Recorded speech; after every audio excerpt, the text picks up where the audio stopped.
I'm Emma, 27, and a year ago, I moved into a dirt cheap apartment on the north side of Chicago.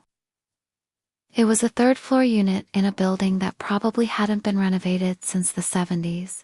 The rent was so low it felt like a trap. But I was broke and desperate.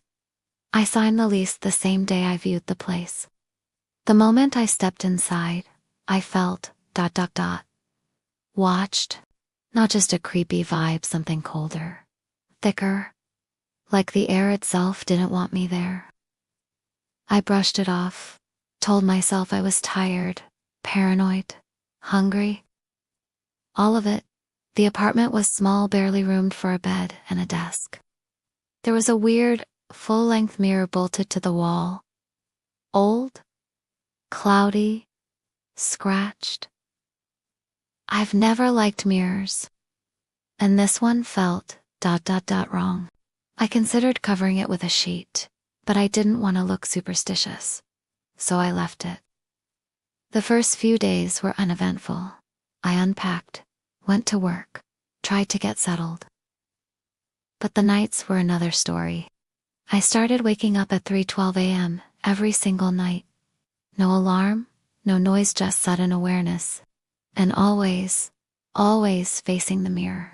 Sometimes, I thought I saw a shape in it, something tall, still, but by the time I blinked or sat up, it was gone. I thought I was losing sleep, maybe just stressed. Then the whispering started. It wasn't loud. It was like someone murmuring from inside the walls, low enough that I couldn't make out words. The kind of sound that makes your brain itch, that keeps you awake wondering if you heard anything at all. One night, I turned my back to the mirror and tried to sleep with music playing. Headphones in, eyes shut tight. That's when I felt the breath on my neck. Cold, deliberate. I jumped out of bed, turned on every light, checked every inch of the room. Nothing. No windows open, no heater on, nothing. And the mirror. Just sitting there, reflecting my pale, shaking face. I didn't tell anyone. Not yet. Not until the thing behind me started showing up even when I was wide awake. I started avoiding the mirror. I'd angle my body so I wouldn't have to catch my reflection. I'd throw a coat over it during the day. But somehow, every night, the coat would end up on the floor. I told myself I was sleepwalking. That made more sense than the other option. But deep down, I knew I wasn't. Things escalated fast. One night, I woke up not because of the whispering, but because I couldn't move. I was frozen in my bed, eyes wide open, facing that damn mirror. It wasn't sleep paralysis.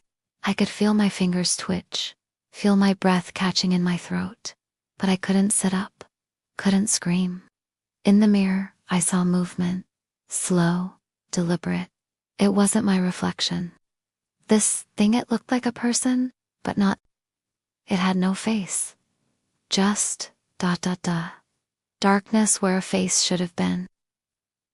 Its limbs were too long, arms that hung like ropes, fingers that curled and twitched. And it was standing right behind me. I wanted to close my eyes. I wanted to blink and have it disappear like before. But I couldn't. I was locked in this terrifying moment, forced to watch. Then it leaned in. I swear to you, I heard it speak, but not out loud. It was like its words were inside my skull. You see me now? My heart was pounding so hard I thought I was going to die.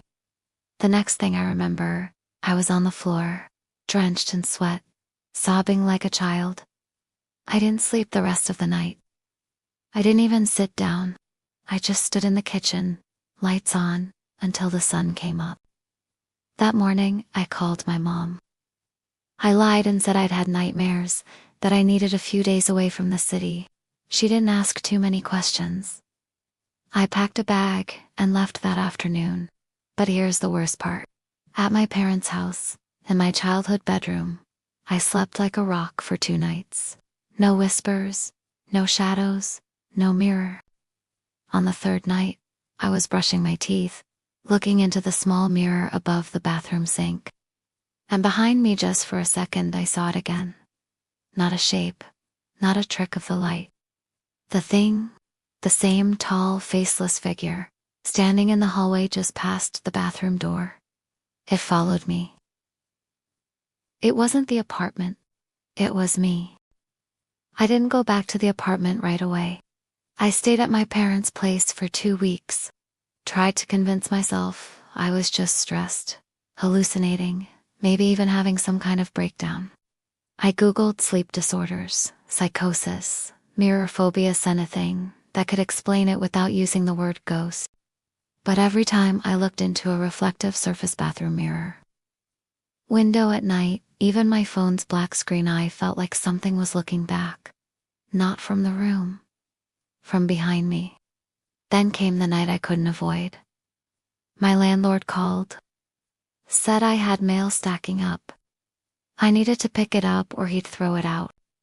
I didn't tell anyone I was going. Just said I'd be back soon. It would only take a few minutes.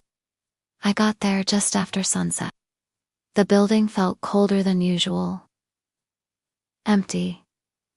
My footsteps echoed on the stairs as I climbed to the 3rd floor. When I opened the apartment door, it smelled wrong, like mildew, metal, and something faintly sweet, like rotting fruit. I stepped inside, telling myself to grab the mail and leave. But the second I crossed the threshold, I felt it. Not just a presence. Attention. It knew I was there. I kept my eyes on the floor as I walked to the kitchen counter where the mail was stacked. I didn't look at the mirror. I refused to. Then I heard it. Not a whisper this time. A voice. Clear. Cold. Look. I froze. The voice didn't come from the room. It came from inside my head, just like before, but stronger. More insistent. Look at me. My legs moved on their own. I turned. And there it was. Standing in the mirror.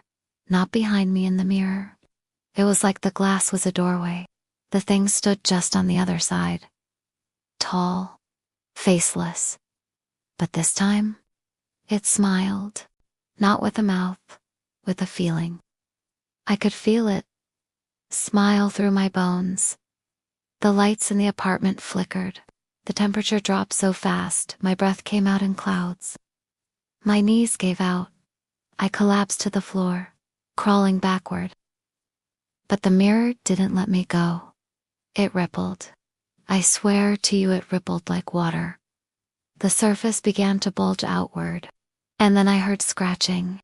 From the other side, like long nails on glass. I don't remember how I got out. The next thing I knew, I was in my car, 2 blocks away, sobbing, shaking, barely breathing. I never went back. I paid someone to pack up my stuff. I never told them what happened. I moved to another state, got a new job, started fresh. But I don't own mirrors anymore. I cover the ones I can't remove. Because sometimes late at night I still hear scratching. And I know it's still watching, waiting for me to look.